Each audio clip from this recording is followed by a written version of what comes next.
இன்றைக்கி நம்ம மகாபாரதம் சபா பருவத்தில் பகுதி 3 பார்க்க போகிறோம்.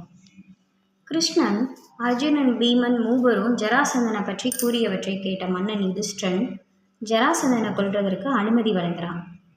இப்பொழுது கிருஷ்ணனும் பீமனும் அர்ஜுனனும் வழிப்போக்கர்கள் போல மாறுவேடு அணிந்து ஜராசந்தன் இருக்கிற மகத நாட்டுக்கு போகிறாங்க.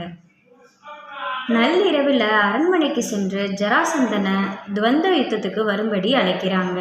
மூவரையும் பார்த்த ஜராசந்தன், பீமனே மூவருள் என்னுடைய சண்டையிட தகுதியானவன்னு கோரி பீமனோடு சண்டையிட துணிகிறான்.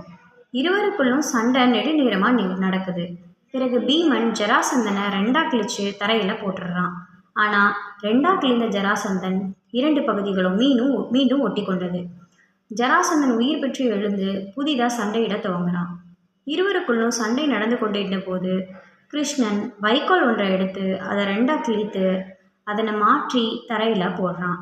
அதை பார்த்த பீமனுக்கு விஷயம் புரியுது. அவன் ஜராசந்தனை மீண்டும் 2 கிழிச்சு உடலை மாற்றி போட்டுடுறான்.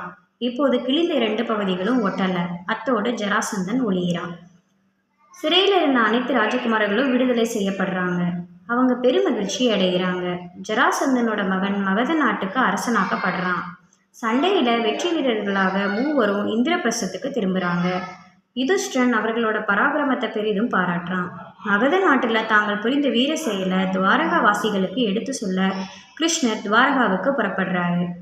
ராஜசூய யாக்கியமும் சிறப்பாக நடைபெற பீமன், அர்ஜுனன், நகுலன், சகாதேவன் ஆகிய யுதிஷ்டிரனோட 4 சகோதரர்களும் 4 திசைகளில் சென்று ஆங்காங்கு இருந்த அரசர்களோட நட்பையும் செல்வத்தையும் பெறுறாங்க. எடுத்த காரியம் நன்கு நிறைவேற்ற பெற்று 4வரும் தங்கள் தலைமை பட்டணத்துக்கு வெற்றியோடு திரும்புகிறாங்க. அரசர்கள் அனைவரும் ராஜசூய யஜ்யத்துக்கு வந்து சேர்றாங்க.